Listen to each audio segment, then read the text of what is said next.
हमले के बाद जिस तरीके से भारत ने पाकिस्तान को चेतावनी दी थी कि वो उसे एक एक बूंद पानी के लिए तरसा देगा, उसकी एक जीती जागती तस्वीर आपको सलाल डैम से दिखाएंगे, क्योंकि चिनाब नदी का पानी भारत ने पाकिस्तान की ओर रोक दिया है। सलाल डैम की सबसे पहली और सीधी तस्वीर आपको दिखाएंगे मनोज सिंह अपने लेंसेज से, और आप देख पाएंगे कि किस तरीके से जो डैम का पानी है वो पूर्णतः बंद कर दिया गया है। एक तरफ की आपको मैं तस्वीर दिखाते चलूं, जैसे हम नजदीक नजदीक पहुंचते हैं कि आप डैम के 3 खाने देख पा रहे होंगे, और ये तीनों खाने जो हैं पूर्णतः बंद किए गए हैं। और वहीं जो तीसरा खाना है जो आप अपने टीवी स्क्रीन पर देख पा रहे हैं, इसमें जो बचा कुचा शेष पानी है वो बह रहा है। तो साफ तौर पर एक डैम के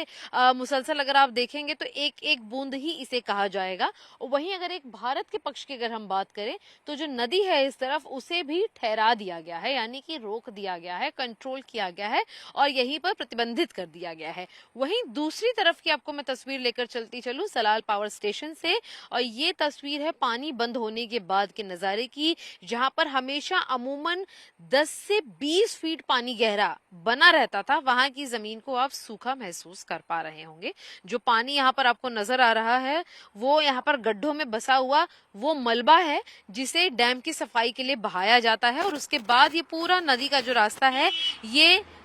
शांत है, खाली है, खोखला है, और यही रास्ता जो है ये पाकिस्तान की ओर जाता है। तो साफ तौर पर आपको मैं बता दूं कि जब भारत ये चेतावनी दे रहा है कि वो बूंद बूंद पानी के लिए पाकिस्तान को तरसाएगा, तो ये उसकी सबसे पहली तस्वीर है, ये ट्रेलर है, और इसके आगे की पिक्चर पाकिस्तान निर्धारित करेगा, क्योंकि लगातार जिस तरीके से वो सीज फायर की वायोलेशन किए जा रहा है,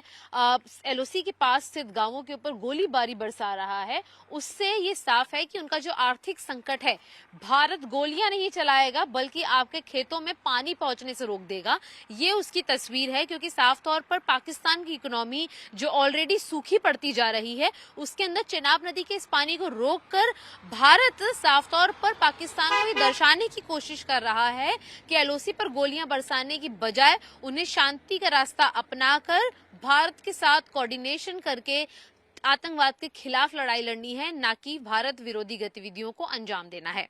चिनाब नदी जिस पर मौजूद है सलाल डैम, उस पर हम मौजूद हैं, फिलहाल रिपोर्ट कर रहे हैं। तस्वीरें आपको दिखाते चलो कि चेतावनी, चिनाब का जल स्तर किसी भी समय बढ़ सकता है, कृपया नदी में न जाएं। ये वार्निंग है जो हिंदी, अंग्रेजी, उर्दू माध्यम में लिखी गई है, लेकिन पाकिस्तान को जो भाषा समझ में आती है वो लिखावट में कहीं लिखी नहीं गई है, और इसीलिए भारत उसे एक एक्शन के तौर पर पाकिस्तान को वो बोली समझा रहा है जिसे वो समझते हैं। एक तरफ ये देख सकते हैं आप चिनाब नदी का पानी है, एक उसका जल स्तर भी आप समझ पाएंगे कि काफी ज्यादा स्टोरेज जो है वो यहाँ किया गया है, पानी को पूरी तरह से ठहराया गया है। और ये आप पूरा एक रास्ता देख पा रहे हैं जिसका डैम का आपको उपयोग है वो नजर आएगा। ये पावर स्टेशन है सलाल डैम पर, और दूसरी तरफ जो पानी छूटता है तो वो पाकिस्तान के खेमे में पहुंच जाता है कुछ दूरी को तय करने के बाद, जिसे कि भारत ने पूर्णतः रोका हुआ है। और इसीलिए ये एक मैसेज है एक तरीके का कि इतना पानी है जिस पर आपका अधिकार एक समय था उस वाटर ट्रीटी के तहत, जो कि 1960 में बनाई गई थी,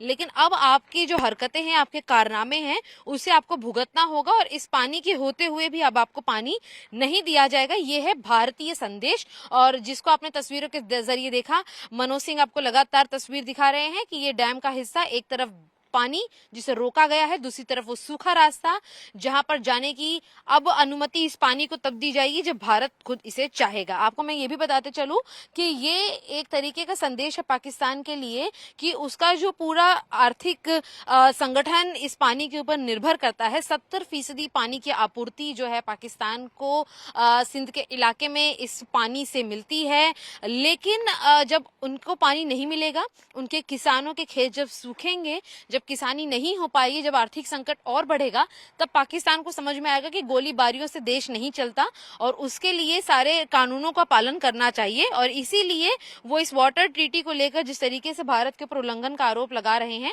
उसे अब वो ध्यान से समझ जाएंगे। मनोज सिंह आपको तस्वीरें दिखा रहे थे इस पूरे डैम की, और आपको मैं बताते चलूं कि इस पूरे डैम की अगर स्टोरेज कैपेसिटी की अगर हम बात करते चले तो 280.86 मिलियन क्यूबिक मीटर पानी जो है इसके अंदर स्टोर किया जा सकता है। 690 मेगावाट जो है उसकी स्थापित क्षमता है। संधि के तहत अंडर स्लुइस बंद करने के कारण भारी सिल्टेशन, जिससे बांध की दीर्घकालिक स्थिरता